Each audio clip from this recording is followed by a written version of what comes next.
What's up, everybody? This is Peter Polanski. And this is Illya Marchenko. Finally, the season is over, for me at least, so I can dedicate more time to my channel. In my Lucky Loser Stories video, you've heard a few interesting and exciting stories from professional tennis players. Back in 2008, to be a lucky loser was not really as a easy thing as it is today. An elite of the tennis lucky loser community. But many of you guys were like, okay, Illya, it's all good, but how can I become lucky loser myself and possibly one day dethrone the #1 lucky loser in history, Peter Polanski? To be honest, at first I wanted to explain it all to you in that video, but thanks to my guests I had so much content, so I decided not to make it too long last time, but to create a separate video regarding this topic. So there you have it. Lucky loser. How much drama, sadness, disappointment, and then hope, belief and motivation in these two simple but very deep words. To get in or not to get in. To be or not to be. That is the question.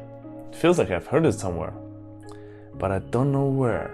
Whatever, I'm not one of those Insta models who has a deep philosophical quote under every half-naked picture.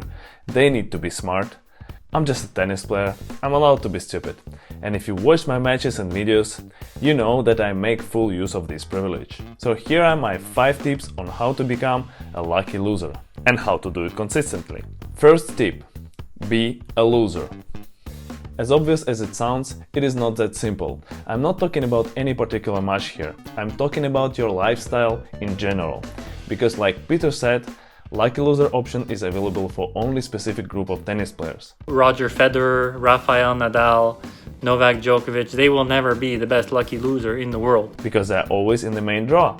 But you, if you want to be the one, the main rule is you have to play the qualies. If your ranking is decent, you have only 2 options. The first one, and it's not even available on all tournaments. You can forget to enter the main draw. It sounds silly, like how can you forget to enter? But I know a guy who forgot to do that in one of the most important tournaments of a season. That was a sad story. And the second option you have, you don't enter the main draw on purpose. It sounds even sillier than the previous one, but if you really want to become a lucky loser, well, it's your choice. I'm not here to judge. Tip number 2. Lose your final round qualification match. As you can see, this one is more specific. I don't care how you reach that stage, by winning matches, withdrawals or getting a bye. But at this point, if you want to become a lucky loser, you need to lose. I'm actually very good at it. And if you read the comment section on my Instagram page, you might even think that I am the best. Here are some best examples. As you see, many people admire my talent. I'm just not sure why they still bet on me though. Better not to think about it too much. Your brain might explode. But your best bet to become a lucky loser, as I said, is to lose your final round match in qualification. 99% of lucky losers get their spot from that stage. If you were able to get one from the previous rounds, lucky bastard. Stop playing tennis and buy yourself a lottery ticket. Definitely more chances to become rich with that. Third tip: be seeded.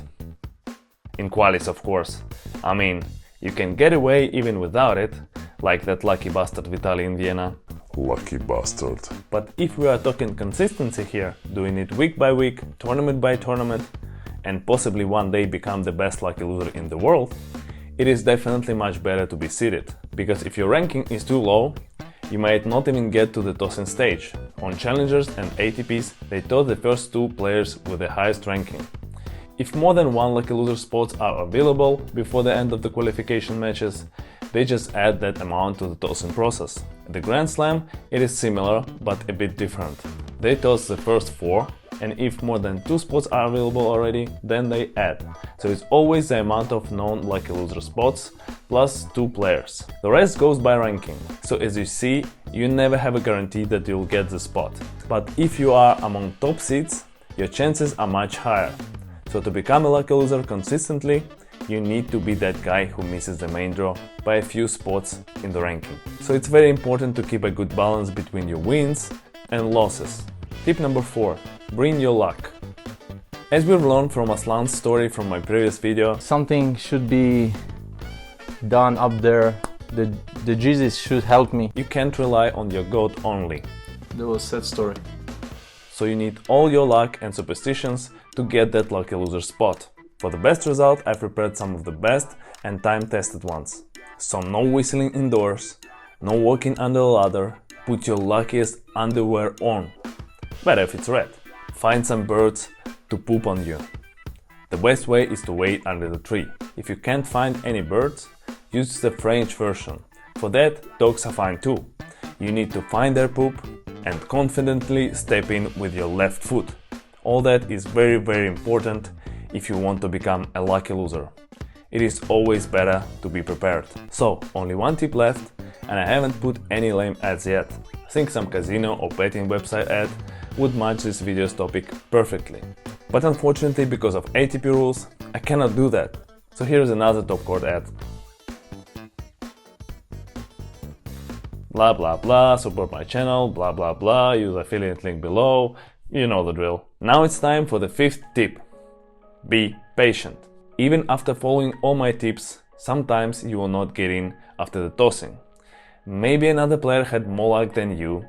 Lucky bastard. Or there were simply no spots available, all players safe and sound and ready to compete. In this case, our war is not over yet. You have to wait. And wait with patience. Even if all players in front of you gave up and left, you must still wait. In Hamburg, I got in on Wednesday, only 2 first round matches left. All players were on site and all 4 have finished their warm-ups. On ATPs with the 28 draws, it can happen even on Thursday, if someone from seeded players withdraws. So just wait for a chance. Because those chances are everywhere. And that's it for today. You know what to do with that subscribe button, don't you? Thanks for watching and see you next time.